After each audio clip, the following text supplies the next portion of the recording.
ये video specially उन बच्चों के लिए है जो मैथ्स और डीआई को एग्जाम में छोड़ के आते हैं, क्योंकि उन्हें मैथ्स और डीआई बहुत कठिन लगता है।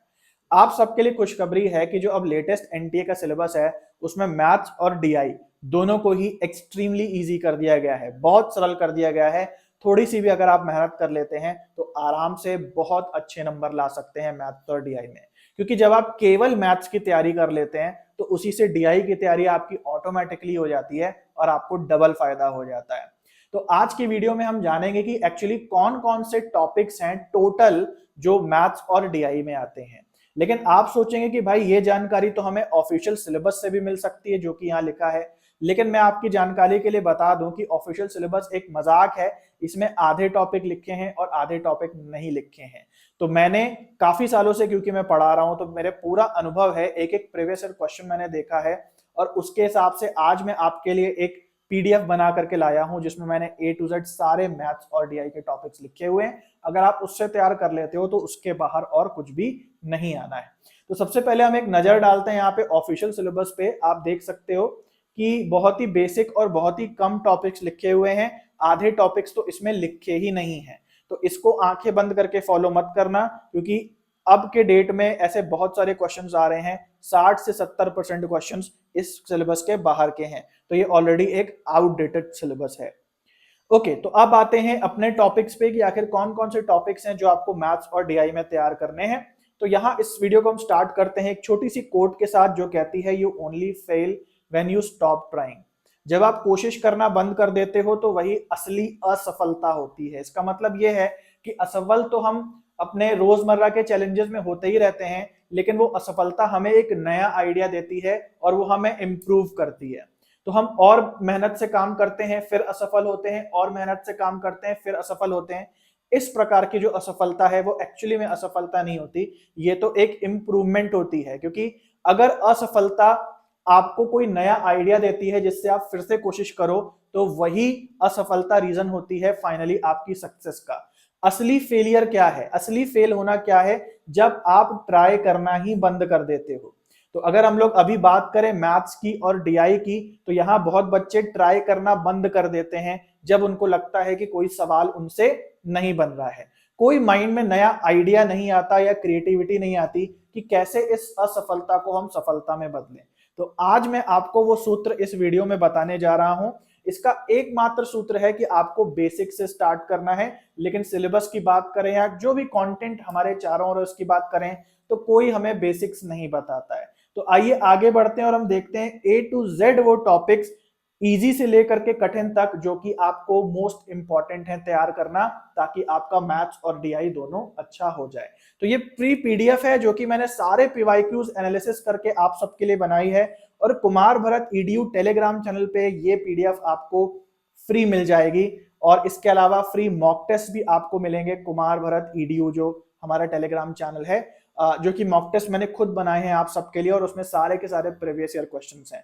तो इस बार जितने भी बच्चों ने उन मॉक टेस्ट को लगाया है उन सब ने मुझे बोला है कि बहुत फायदा हुआ, और सारे के सारे जो पैटर्न्स आए थे क्वेश्चंस के, वो इसी टाइप के क्वेश्चंस आए थे जो हम लगा करके गए हैं।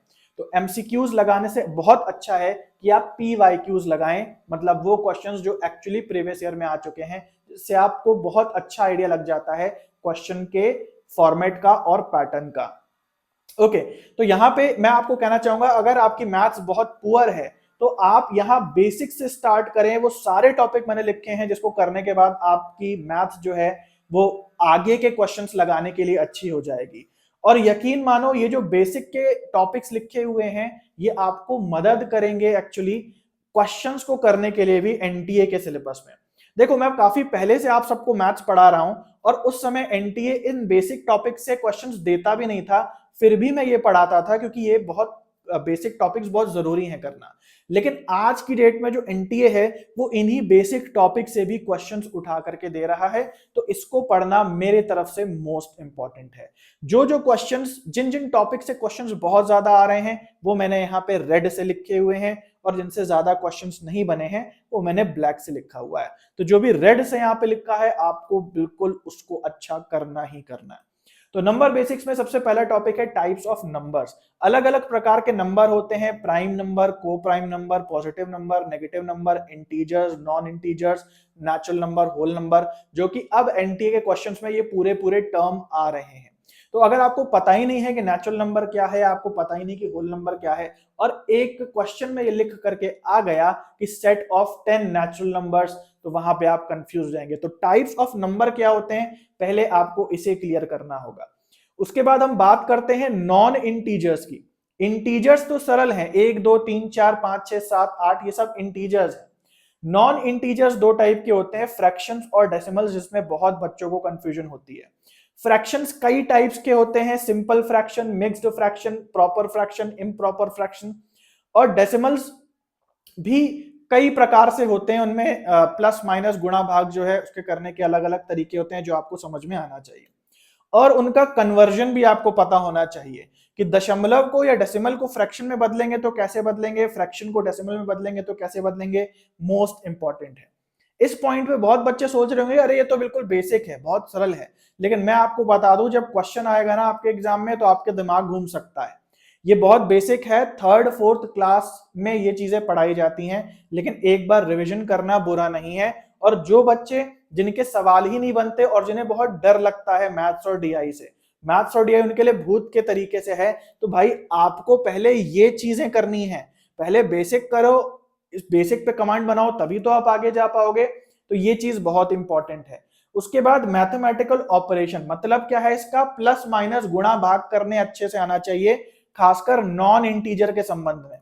दो भिन्न कैसे जुड़ती हैं, दो भिन्न को घटाया कैसे जाता है, दो दशमलव के नंबरों को कैसे घटाया जाता है, जोड़ा जाता है या गुणा किया जाता है, या दशमलव को हटा के कैसे हम उसको फ्रैक्शन में बदलते हैं, ये चीजें आपको आनी ही आनी चाहिए। यकीन मानो इससे क्वेश्चंस बन रहे हैं। अगर आप दे रहे हो पिछले 2-3 बार से पेपर, तो आपने भी देखे होंगे कि फ्रैक्शन से क्वेश्चंस आ रहे हैं। उसके बाद बॉड मास आपका अच्छा होना चाहिए, प्लस कब करना है, माइनस कब करना है, गुणा कब करना है, और जो ब्रैकेट रूल्स होते हैं, जैसे मान लीजिए 4 लिखा है, ब्रैकेट में लिखा है 3 - 2, तो 4 3 से भी गुणा होता है, 2 से भी गुणा होता है, तो प्लस लगेगा या माइनस लगेगा। अगर मान लो 4 की जगह या -4 लिखा होता तो आंसर क्या आता। तो ये जो ब्रैकेट रूल्स होते हैं और जो प्लस माइनस के चिन्हों के रूल होते हैं, ये आपको मस्ट है आना, इससे पहले कि आप बढ़े आगे आप हो जाएंगे कंफ्यूज। पहले इन चीजों को ठीक करें, third fourth fifth sixth class की ये चीजें हैं। उसके बाद आता है सिंपल इक्वेशन, एक्स का मान निकालना और एक्स का समीकरण डिजाइन करना। देखो भाई, आप कुछ भी पढ़ लो, परसेंटेज, एवरेज, रेशियो, लेकिन अगर आपको समीकरण बनाने नहीं आता और आपको एक्स का मान रख के एलएचएस और आरएचएस करना नहीं आता, दायां पक्ष बायां पक्ष को आप नहीं मिला पाते, तो और अगर आप एक्स का मान नहीं निकल पाते, तो आगे की चीजें पढ़ना बिल्कुल बेकार है। क्योंकि कोई भी क्वेश्चन हो, परसेंटेज, एवरेज, रेशियो, इसमें कभी ना कभी आपको समीकरण बनाना ही बनाना पड़ता है। और इस पे अब बेसिक क्वेश्चंस भी आ रहे हैं, तो ये नंबर्स का जो बेसिक्स है, मैं कहूंगा ये आपके लिए मोस्ट मोस्ट मोस्ट इंपॉर्टेंट है। एक बार अगर आपका ये कवर है, आपको सारे कंसेप्ट्स आते हैं, तो आप आगे क्वांटिटेटिव एप्टीट्यूड की ओर बढ़ सकते हैं, जिसमें सबसे पहले आपको परसेंटेज आना चाहिए। परसेंटेज गॉड है क्वांटिटेटिव एप्टीट्यूड का। मतलब अगर आपका परसेंटेज क्लियर हुआ तो आपको प्रॉफिट एंड लॉस को क्लियर करने में मेहनत नहीं लगेगी। इंटरेस्ट डिस्काउंटिंग भी इसी से ही आता है निकल करके, वो भी तैयार हो जाएगा। प्लस डेटा इंटरप्रिटेशन भी जो है आपका, वो 80% तैयार हो जाएगा, केवल और केवल परसेंटेज को अच्छे से समझ लेने में। उसके बाद एवरेज और रेशियो छोटे छोटे कंसेप्ट्स हैं जो कि आप आराम से समझ जाएंगे। और इसके बाद टाइम, स्पीड एंड डिस्टेंस से भी काफी सारे क्वेश्चंस आ रहे हैं। बेसिकली 3 चीजें आपको टाइम, स्पीड एंड डिस्टेंस में समझनी है। एक तो जो बेसिक फॉर्मूला है, speed equals to distance upon time. दूसरा फॉर्मूला है आपका एवरेज स्पीड का, ये आपको समझना है। और तीसरा आपको समझनी है रिलेटिव स्पीड। अगर ये 3 चीजें आप समझ जाते हो, चौथी चीज कोई नहीं समझनी टाइम, स्पीड एंड डिस्टेंस में। इसके अलावा दूसरे टॉपिक्स हैं जिससे कभी कभी क्वेश्चंस देखे जाते हैं, जैसे mixture and alligations, pipes and cisterns, time and work and boat and stream.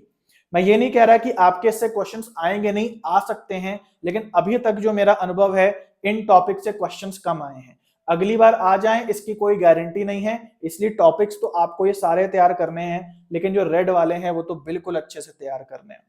उसके बाद हम बात करते हैं ज्योमेट्री यानी रेखा गणित की।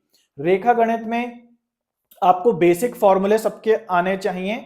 क्षेत्रफल का जो फॉर्मूला होता है, विकर्ण का जो फॉर्मूला है, यानी डायगोनल कैसे निकालते हैं, भुजा कैसे निकालते हैं, इसके अलावा एरिया कैसे निकालते हैं। तो स्क्वायर यानी वर्ग, रेक्टेंगल यानी आयताकार, सर्किल यानी जो गोला होता है, ट्राइंगल यानी जो त्रिभुज होता है, क्यूब जो घन होता है जिसको हिंदी में बोलते हैं, कोन को शंकु बोलते हैं, स्फेयर होता है गोला, और एंगल्स होते हैं कोण। तो इनकी तो जानकारी आपको होनी ही होनी चाहिए, जिसमें मोस्ट इंपॉर्टेंट आपका कोण है।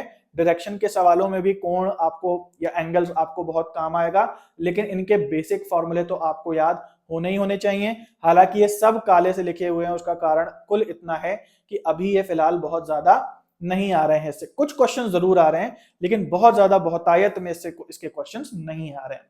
फाइनली हमारे पास आता है मैथमेटिक्स के अंदर रीजनिंग।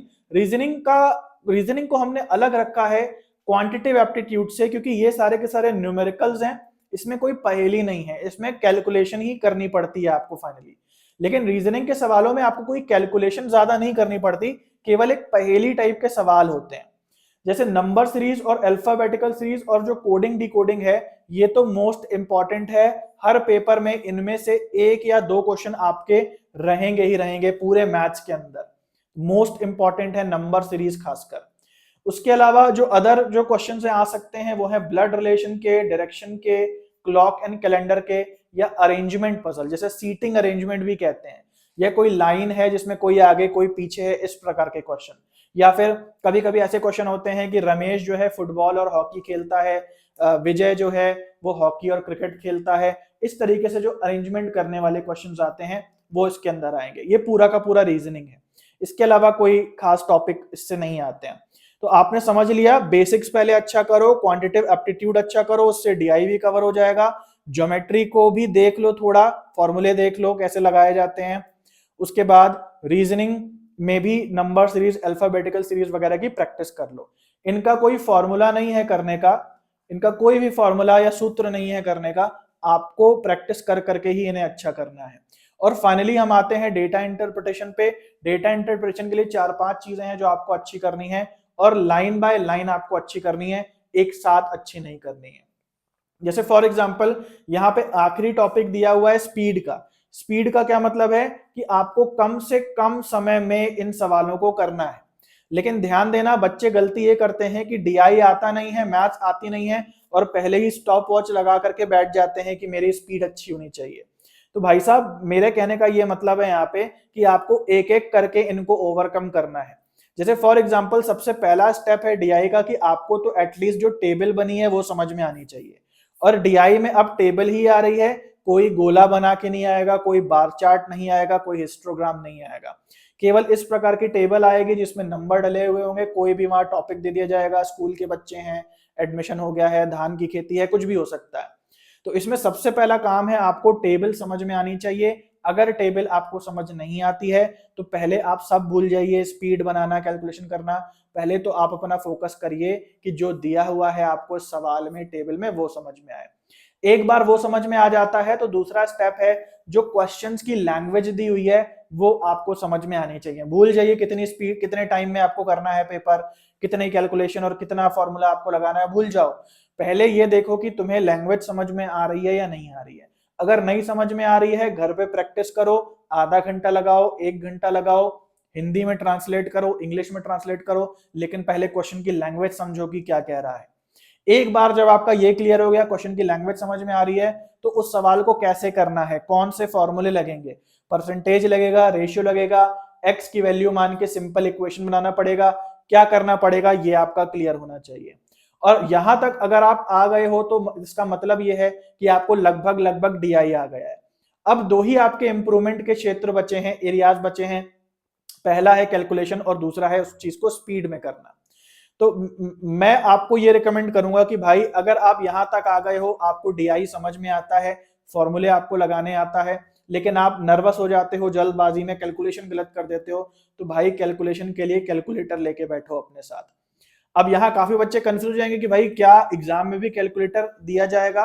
एग्जाम में कैलकुलेटर नहीं दिया जाएगा, आप सबको पता है, लेकिन मैं यहाँ बात कर रहा हूँ घर पे बैठ के पढ़ाई करने की। एक साथ सारी चीजें सर पे डाल दोगे तो डर जाओगे। डर पता है किससे आता है? जब हम किसी चीजों को समझ नहीं पाते। अगर मैं आपको बोलूं कि भाई आप अपने चारों और मेरे 10 वीडियो चला लो, एक डीआई का, एक टीचिंग एप्टीट्यूड का, एक लॉजिकल रीजनिंग का और एक कोई दूसरा, तो आप डर जाओगे मेरे से, अगले बार मेरा कोई वीडियो नहीं देखोगे। एक बार में एक चीज करते हो तभी समझ में आती है ना, नहीं तो हमें डर लगने लगता है जब उस चीज से जो चीज हम समझ ही नहीं पाते हैं। तो अगर आप टेबल देख रहे हो, उसकी लैंग्वेज समझने की कोशिश कर रहे हो और उसके बाद फॉर्मूला आपको आता है लेकिन आप थोड़े कैलकुलेशन में स्लो हो, तो भाई आप कैलकुलेटर लेकर के बैठ जाओ, पहले फोकस करो कि आपका आंसर सही निकल आए। एक बार आपके फॉर्मूले लगने लगे, आपका आंसर निकलने लगे, तरीके आपके सब अच्छे हो जाएं, तो आप कैलकुलेशन की प्रैक्टिस करें। अगेन अभी भी स्टॉप वॉच लगा के ना करें। एक बार आपकी कैलकुलेशन अच्छी हो जाए, भले आपको आधा घंटा लग रहा हो सवाल लगाने में, 20 मिनट लग रहा हो, आप लगाते रहें। फिर जब आपको लगे कि यार आपकी कैलकुलेशन भी अच्छी हो गई है, तो फाइनल स्टेप आता है अपनी स्पीड को अच्छा करने का। आप एक फोन में अपना स्टॉप वॉच चला सकते हो कि मुझे 10 मिनट में सवाल करना है, फिर उसको और कम करके 7 मिनट में करना है, फिर 5 मिनट में करना है। आइडियली अगर आप पूछो कि जो 5 क्वेश्चन डीआई में आते हैं वो कितने समय में हो जाने चाहिए, तो मेरे हिसाब से 10 मिनट के अंदर हो जाने चाहिए। 10 मिनट में एक बहुत बड़ा मार्जिन दे रहा हूं, जनरली आपको कहा जाता होगा कि 7 मिनट के अंदर करना है या 5 में। मैं इन बातों पे नहीं मानता हूं। प्रति क्वेश्चन 2-2 मिनट आप लगा सकते हो। अब उसमें कुछ क्वेश्चन आसानी से हो जाते हैं, कुछ सेकंडों में, और कुछ क्वेश्चंस में वाकई टाइम लगता है। तो 10 मिनट या और बढ़ा लो, 15 मिनट में तो कम आपका सवाल हो जाना चाहिए। बट जो मैं ये बात बोल रहा हूं कि 15 मिनट में सवाल हो जाना चाहिए, वो उन बच्चों के लिए नहीं बोल रहा जो बेसिक पे हैं। अगर आप इस स्टेप पे हैं तो ये बात अपने दिमाग से निकाल दो कि 15 मिनट में सवाल हो जाना चाहिए। आप घर पे प्रैक्टिस करो, 1 घंटा लगाओ, 2 घंटा लगाओ, 3 घंटा लगाओ, आंसर आना चाहिए। और एक बार जब आंसर निकलने लगे, सब समझ में आने लगे, तो फिर आप अपनी स्पीड को बढ़ाने की कोशिश करना। शुरुआत में कर दोगे तो अगेन डर जाओगे। So guys, this was all about mathematics की क्या क्या चीजें हैं, कौन कौन से टॉपिक्स हैं जो आपको पढ़ने हैं। सिलेबस को फॉलो मत करना, सिलेबस को फॉलो करोगे तो भटक जाओगे। और इसके अलावा प्रीवियस ईयर क्वेश्चंस की प्रैक्टिस आपको जरूर से करनी है। और कोई भी आप एक्सटर्नल मटेरियल रेफर करते हो, चाहे कोई बुक या चाहे किसी को भी आप फॉलो करते हो, तो एक बात ध्यान से समझ लेना, ये टॉपिक्स उसमें होने चाहिए। और प्रीवियस ईयर कॉलेज जो पेपर्स होते हैं उसकी नॉलेज जो है आप जरूर से रखो, ताकि कोई आपको भटका ना पाए, कोई आपको मिसलीड ना कर पाए, कुछ भी एमसीक्यूज करा के आपका टाइम ना बर्बाद कर पाए। क्योंकि मैं समझता हूं कि आज की डेट में ऐसे बहुत बच्चे भुक्तभोगी हैं जो जिन्होंने पढ़ा तो बहुत ज्यादा, पैसे भी उन्होंने पे करे, लेकिन फाइनली जब पेपर आया तो उन्होंने कहा कि भैया ये क्या है, हम पढ़ाई कुछ और की कर रहे थे और पेपर कुछ और आ गया। ध्यान देना, there is nothing out of syllabus. 20% चीजें out of syllabus max to max होती हैं, लेकिन अगर आप करें, आपको लगे कि यार ये तो मेरे पढ़े हुए कुछ आया नहीं, और आपको कोई बताए कि अरे भाई इस बार तो पेपर आउट ऑफ सिलेबस आ गया था, तो ये झूठ है, ये केवल बहाना है। ठीक है, चीजें 10% आउट ऑफ सिलेबस होती हैं पेपर 1 में, 20-30% या 40% डिपेंडिंग अपॉन आपका क्या पेपर 2 है उसमें हो सकती हैं।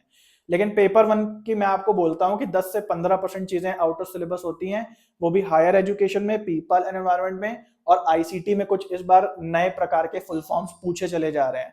इसके अलावा बाकी बहुत ज्यादा कुछ आउट ऑफ सिलेबस होता नहीं है। खासकर मैथ्स में तो बहुत कम चांसेस होते हैं चीजों के आउट ऑफ सिलेबस होने के। तो केवल जो आप पढ़ाई कर रहे हैं वो हार्डवर्क करते रहें, लेकिन मेक श्योर करें कि वो सही दिशा में हो। प्रीवियस ईयर क्वेश्चंस जो एनटी के वेबसाइट पे फ्री अवेलेबल हैं उनको डाउनलोड कर लें, वो आपका मार्गदर्शन करेंगे कि क्या चीजें सही हैं, क्या चीजें गलत हैं। ये सिलेबस भी मैंने उन्हीं क्वेश्चन से इंस्पायर्ड होकर के बनाया है कि भाई देखो प्रीवियस ईयर क्वेश्चन में ये टॉपिक से क्वेश्चंस बने हुए हैं। तो पीडीएफ आप लोग को मिल जाएगा, कुमार भरत सर्च कर लेना टेलीग्राम पे, मेरा जो चैनल है उसको ज्वाइन कर लेना, और वहां पे ये पीडीएफ आप लोग डाउनलोड कर लेना। सो गाइस, आज के लिए इतना ही है, मिलते हैं अगली वीडियो में, तब तक के लिए सभी को बाय और टेक।